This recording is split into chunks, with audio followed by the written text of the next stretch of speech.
بسم الله الرحمن الرحيم، وصلى الله على أشرف الخلق وإمام المرسلين.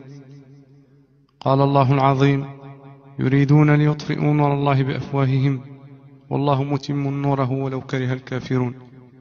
لاحظوا معي أحبتي في الله، هذا حذاء لإحدى الشركات الإسبانية، وهو على ما يبدو من النوع الجيد، لكن للأسف الشديد ما سلمه هو الآخر من إهانة اسم الله تعالى وتشويه الدين الإسلامي.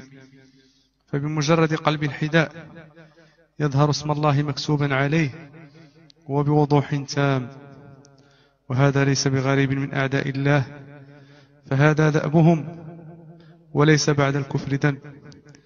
لكن الغريب كل الغريب أن تجد من المسلمين مستهلكين أو تجارا يشترون مثل هذه الأحذية والملابس بصفة عامة التي تحمل في طياتها استهزاء بالدين.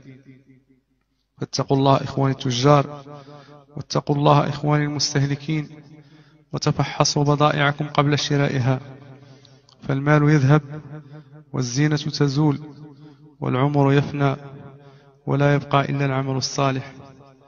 فحسبنا الله ونعم الوكيل، وجزى الله خيرا من ساهم في نشر هذا المقطع لتنبيه الناس حتى لا يشتروا مثل هذه الأحذية ويقاطعوا مثل هذه الشركات التي نرى اسمها الآن. والحمد لله رب العالمين.